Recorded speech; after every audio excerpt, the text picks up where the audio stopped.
सुप्रभात, आदरणीय शिक्षक वृंद आणि माझ्या प्रिय विद्यार्थी मित्रमैत्रिणींनो, आज मला माझ्या B.Ed इंटर्नशिप कालावधीतील अनुभव आपल्यासमोर सादर करण्याची संधी मिळाली, याचा मला अत्यंत आनंद होत आहे.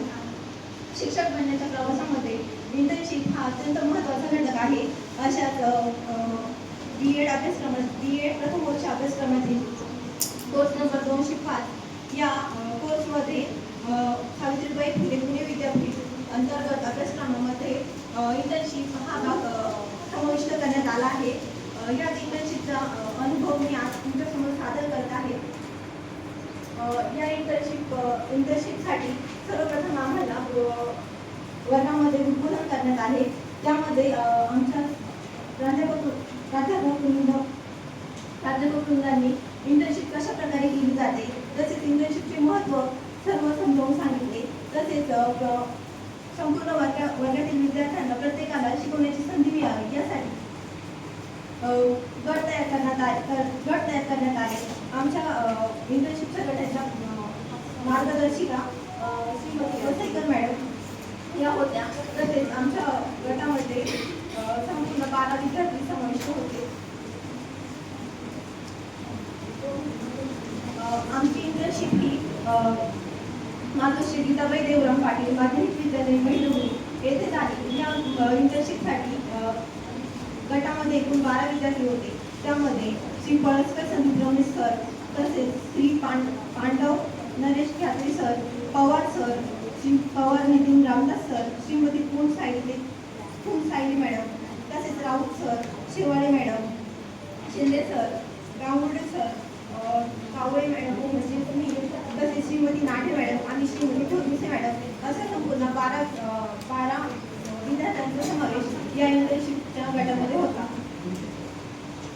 मी कावळे विशाखा राजेंद्र आज आपल्यासमोर आमच्या इंटर्नशिपचा जो अनुभव होता तो सादर करत आहे. या कालावधीमध्ये आम्ही सर्वांनी इंटर्नशिप कशा प्रकारे केली जाते, तसेच भविष्यातील शिक्षक कशा प्रकारे, तसेच भविष्यामध्ये आम्ही एक उत्कृष्ट शिक्षक कशा प्रकारे होऊ शकतो या सर्वांसाठी यासाठी आम्हाला आमच्या मार्गदर्शक शिक्षकांनी मार्गदर्शन केले. त्यानुसार आम्ही पहिल्या दिवशी मातोश्री गीताबाई देवराम पाटील महाविद्यालय मैलोणी येथे गेलो आणि तेथील शाळेत ओळख करून घेतली. तसेच तेथील शिक्षक विद्यार्थी यांची देखील ओळख करून घेतली.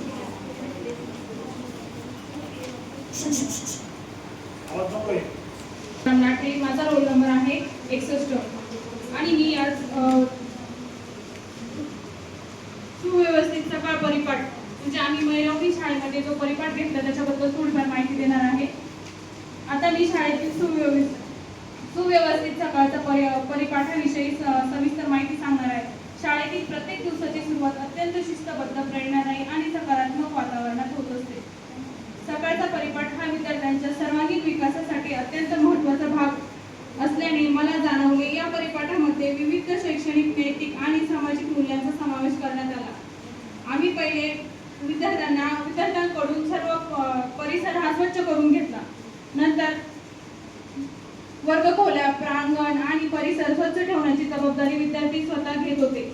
या उपक्रमामुळे विद्यार्थ्यांमध्ये स्वच्छतेची सवय, जबाबदारीची भावना आणि सामाजिक जाणीव विकसित होत होती. त्यानंतर सर्व विद्यार्थी रांगेत शिस्तबद्ध पद्धतीने उभे राहत असत. परिपाठाची सुरुवात राष्ट्रगीताने होत असे.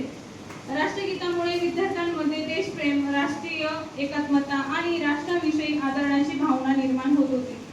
आणि त्यानंतर प्रतिज्ञा घेतली जात असे. प्रतिज्ञेमुळे विद्यार्थ्यांना देशाप्रती कर्तव्य आणि जबाबदारीची जाणीव होत होती.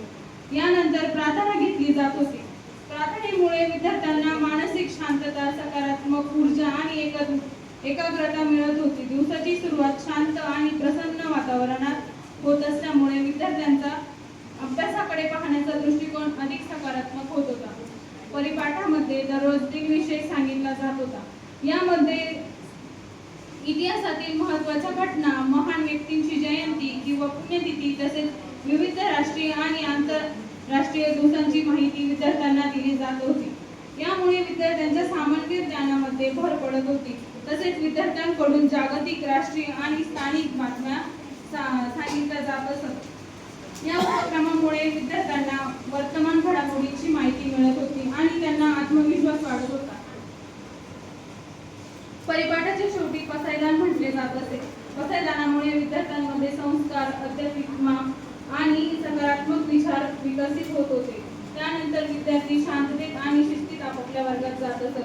माझ्या इंटर्नशिप दरम्यान मला जाणवले की सकाळचा परिपाठ हा केवळ दैनंदिन कार्यक्रम नसून विद्यार्थ्यांच्या व्यक्तिमत्व विकासासाठी अत्यंत प्रभावी माध्यम आहे. या उपक्रमामुळे विद्यार्थ्यांमध्ये शिस्त, आत्मविश्वास, नेतृत्व गुण, सामाजिक जाणीव आणि नैतिक मूल्यांचा विकास होत असल्याचे स्पष्टपणे दिसून आले. धन्यवाद. यानंतर माझे सहकारी पुढील स्पष्टीकरण देणार आहे. Suvarna Eknath, roll number 93. आम्ही ज्या महिलांनी शाळेमध्ये गेलो होतो तेथे ज्या काही पायाभूत सेवा सुविधा होत्या त्याच्यामध्ये पहिलं जे आहे ते म्हणजे शाळेची इमारत. तर शाळेची इमारत ही साधारण होती, पण तिथलं जे वातावरण होतं ते अतिशय छान आणि सुंदर असं होतं. स्वच्छ हवेशीर असं वातावरण होतं आणि वर्गखोल्या देखील स्वच्छ होत्या तिथे. त्याच्यानंतर दुसरं जे आहे ते म्हणजे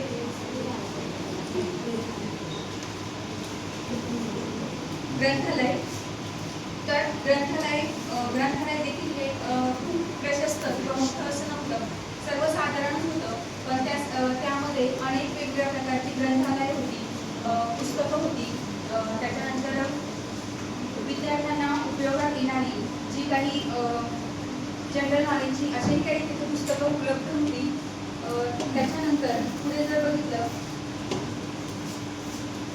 पिण्याच्या पाण्याची सुविधा, तर विद्यार्थ्यांचा आरोग्यदायी जीवनाचा विकास करण्यासाठी किंवा विद्यार्थ्यांची काळजी घेण्यासाठी त्या ठिकाणी शाळेमध्ये स्वच्छ आणि पाण्याची सुविधा देखील करण्यात आलेली होती. त्याच्यानंतर क्रीडांगण. तर शाळेमध्ये विद्यार्थ्यांचा सुदृढ विकास होण्यासाठी किंवा सुदृढ शरीराचा सुदृढ मन बसते या उद्दीप्रमाणे विद्यार्थ्यांच्या शारीरिक विकासासाठी किंवा शारीरिक कसरतीसाठी तिथे भव्य असं प्रशस्त क्रीडांगण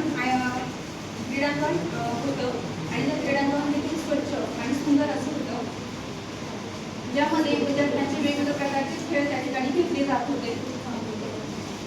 ह्या उपक्रमादरम्यान जो की आमचा इंटर्नशिपचा जो कालावधी होता त्या कालावधीमध्ये आम्ही विद्यार्थ्यांचे वेगवेगळे उपक्रम घेतले, वेगवेगळे खेळ घेतले आणि ह्या खेळामध्ये जेव्हा विद्यार्थ्यांचा खेळाचा पिरियड असायचा त्यावेळेस विद्यार्थ्यांचं आम्ही जेव्हा वेगवेगळ्या प्रकारचे ॲक्टिव्हिटी आणि खेळ घ्यायचो त्यावेळेस विद्यार्थ्यांमध्ये अनेक खेळाचे गुण होते आणि त्यांना अनेक प्रकारच्या खेळांना कौशल्य त्या ठिकाणी त्यांच्यामध्ये विकृत होते.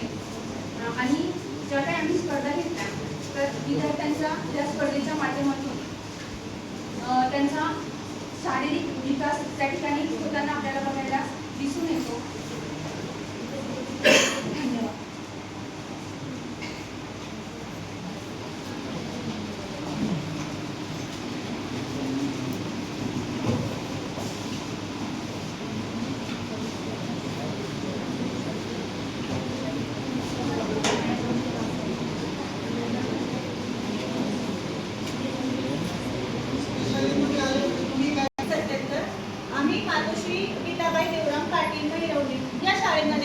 गेलो होतो. आमचा 15 जणांचा ग्रुप होता.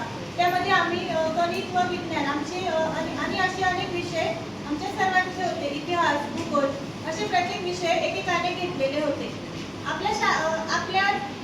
आपण जेव्हा शाळेत जात होतो तेव्हा कसं होतं, आपले टीचर यायचे आणि फक्त फळ्यावरती काहीतरी चित्र वगैरे काढतील किंवा त्याबद्दलच आपल्याला माहिती द्यायची. परंतु आता आजकाल जमाना पण बदललेला आहे. त्यानुसार शिक्षण सुद्धा आपलं हे तंत्रज्ञानाशी निगडीत होत चाललेलं आहे. त्याच तंत्रज्ञानाला अनुसरून आम्ही सुद्धा शाळेत गेल्यावरती प्रत्येक विद्यार्थ्याला समजेल अशा भाषेमध्ये शिक्षण शिकवण्याचा प्रयत्न केला होता. आता तो प्रयत्न कसा केला होता, प्रत्येक विद्यार्थ्याने आमच्या सहशिक्षकांनी इतिहास, भूगोल किंवा गणित, विज्ञान असे विषय शिकवले. तर त्याला अनुसरून असे आम्ही शैक्षणिक साधनेही वापरली होती. आता यामध्ये शैक्षणिक साधने कोणकोणती आपण वापरू शकतो, जसे की भूगोल असेल तर आपण वेगवेगळे नकाशे आमच्या शिक्षकांनी नकाशे तयार करून आणले होते. आता माझं विज्ञान आणि गणित हा विषय होता, तर मी टेबल्स किंवा विज्ञानाशी रिलेटेड ज्या काही गोष्टी होत्या त्या तयार करून आम्ही मॉडेल्स तयार केले. मॉडेल्स वगैरे त्यांना दाखवते शिक्षकांना, विद्यार्थ्यांना. त्यामुळे काय झालं, विद्यार्थ्यांची अभ्यासाप्रती जी रुची होती ती रुची निर्माण झाली आणि विद्यार्थी हे लक्ष देऊन ऐकण्याचा प्रयत्न करत होते. नकाशे, मॉडेल्स किंवा प्रयोगांच्या वापरामुळे विद्यार्थी शिकण्यामध्ये अधिक सक्रिय होतात हे तेथे आम्हाला जाणवले. एखादा रटाळ वाटणारा जो विषय असतो, गणितासारखा एखादा रटाळ आपल्याला आवडत नाही तो विषय शिकण्याला, तर या विषयामध्ये आपण काय चेंजेस करू शकतो, तर एखादा टेबल दाखवला विद्यार्थ्यांना किंवा एखादं सायन्सचं एखादं जे मॉडेल असतं ते आम्ही त्यांना दाखवलं आणि तसा प्रयत्न आम्ही त्यांना शिकवण्याचा केला होता. ज्या अमूर्त संकल्पना असतात त्या मूर्त स्वरूपात कशा आणायच्या हे आम्हाला तेथे समजले. आम्ही मातोश्री देवराम पाटील माध्यमिक विद्यालय मॅडम या शाळेमध्ये इंटर्नशिपसाठी गेलो होतो. तिथे मला खूप वेगळा अनुभव आला. म्हणजे मी पहिल्यांदा टीचिंग करायला गेल्यानंतर मला की कसं करायचं, काय करायचं याबद्दल तर मी पहिले आम्हाला आमचे मार्गदर्शन मॅडम आहेत, त्यांनी आम्हाला सगळ्या गोष्टी सांगितल्या की काहीच घाबरायचं नाही, व्यवस्थित जायचं आणि जसं येईल तसं करायचं. पण पुढे गेल्यानंतर असं वाटलं की माझं तर होतं की नाही होतं, पण मी आणि मला तिथल्या विद्यार्थ्यांनी खूप सपोर्ट केला की शांत पण बसले, काही बडबड पण करत होते. म्हणजे खूप वेगवेगळे अनुभव आले. समोर जर आपल्याला जे उत्तर माहिती आहे ते समोरच्या विद्यार्थ्यांना माहिती होते, ते स्वतःहून सांगायचं हे असं उत्तर आहे. कारण की ते आपल्यापेक्षा विद्यार्थी खूप पुढच्या याला गेले आहेत आणि मला खूप वेगळे अनुभव आले. आणि त्याच्यानंतर आम्ही अनेक प्रकारच्या स्पर्धा घेतल्या. निबंध स्पर्धा, त्याच्यानंतर हस्ताक्षर स्पर्धा, त्याच्यानंतर खो-खो स्पर्धा, कबड्डी स्पर्धा, हे असे अनेक प्रकारचे आम्ही स्पर्धा घेतल्या.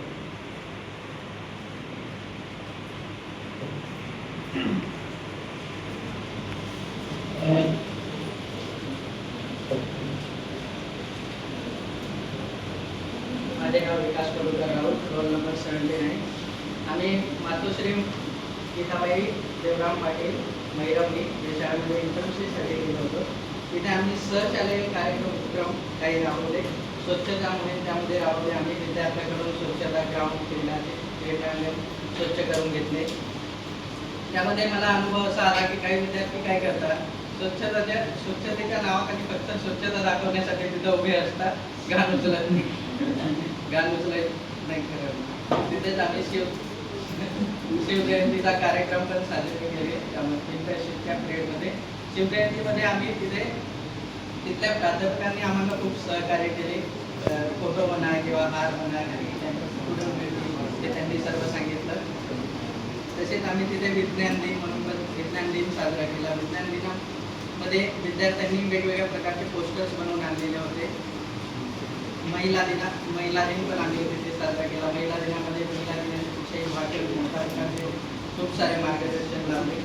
मराठी भाषा दिन पण आम्ही तिथे साजरा केला होता. त्यामध्ये आम्ही ग्रंथदिंडी काढली होती. ग्रंथदिंडीमध्ये आम्ही ग्रंथ वगैरे पुस्तके आणि गावातून फेरी वगैरे काढून सर्व केलं. मला इंटर्नशिपमध्ये असा अनुभव आला की इंटर्नशिपमध्ये विद्यार्थी खूप चूलबोल करत असतात. आपण जेव्हा विद्यार्थ्यांना शिकवत असतो, नवीनच आपण असतो, तेव्हा विद्यार्थी गप्प बसत नाही. जास्त करून विद्यार्थी त्यांचं काही ना काही आपण शिकवताना आपण जेव्हा फळ्यावर काही लिहितो तेव्हा विद्यार्थ्यांची चूलबोल वगैरे त्यांना लक्ष केंद्रित करावं लागतं विद्यार्थ्यांना. धन्यवाद.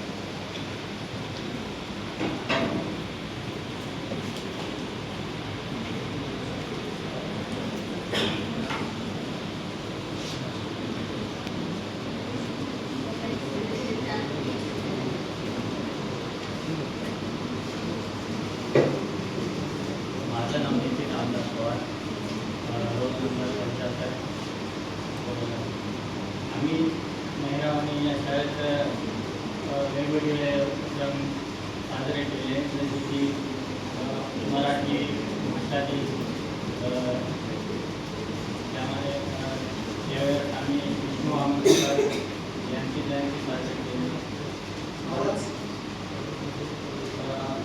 आम्ही तिथं ग्रंथदिंडी काढली, रॅली काढली आणि सर्व विद्यार्थी सर्व उपस्थित होते. आणि परत आम्ही तिथं ग्रंथदिंडी काढताना एक असा उपक्रम साजरा केलेला.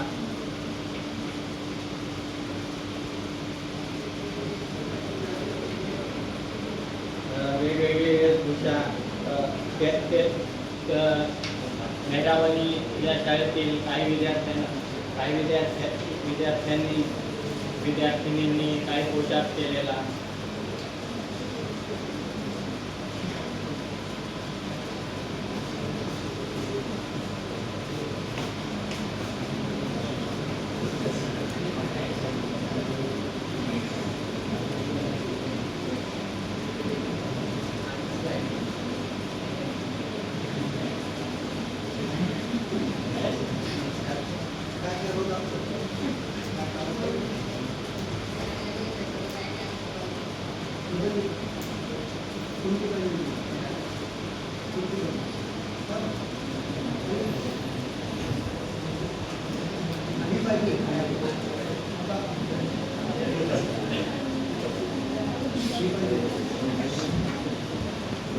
माझे नाव विशाल नारायण शेठ, रोल नंबर 84. माझे नाव विशाल नारायण शेठ, रोल नंबर 84. आम्ही जे काही इंटर्नशिपसाठी मातोश्री गीताबाई देवराम पाटील मैरावणी या शाळेमध्ये गेले असताना इंटर्नशिपमध्ये जे काही विद्यार्थ्यांना अध्यापन करणे किंवा विद्यार्थ्यांशी संवाद साधणे अशा प्रकारे विद्यार्थ्यांशी नातं जोडणे हे देखील इंटर्नशिपमध्ये आम्हाला अनुभव आले. तर यामध्ये आम्ही जे काय आहे तर स्वच्छता मोहीम किंवा ग्रंथदिंडी असे विविध कार्यक्रम घेतले. तर यामध्ये जे काही स्वच्छता मोहिमेमध्ये जे काही खेळाचे मैदान आहे तर ते स्वच्छ करणे, विद्यार्थ्यांकडून ते करून घेणे. तर यामध्ये काही विद्यार्थी असतात की जे सरांनी सांगितलं की काही विद्यार्थी कचरा उचलत नाहीत. तर तो देखील मला अनुभव आला की काही विद्यार्थी कचरा उचलतात परंतु ते डस्टबिनमध्ये न टाकता ते हातामध्ये घेऊन ठेवतात. ज्याचा अर्थ शिक्षकांना असं वाटायला पाहिजे की विद्यार्थी कचरा उचलतात. हा अनुभव मला माझ्या शाळेमध्ये सुद्धा आला होता, कारण आम्ही सुद्धा अशा प्रकारे करायचो. आणि पीटीचे सर जे होते ना तर ते खूप मारायचे, म्हणजे पायावरती मारायचे कोणी जर कचरा उचलला नाही किंवा हातामध्ये कचरा दिसला नाही तर अशा प्रकारे.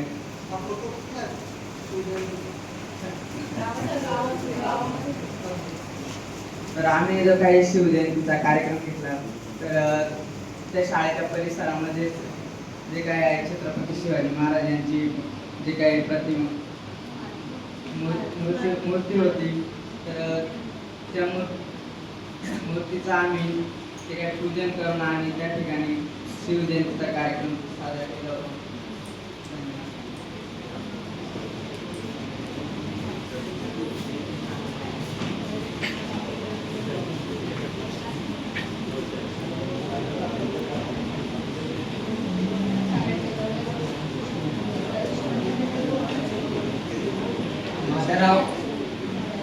माझं नाव नरेश कत्या पाडवी.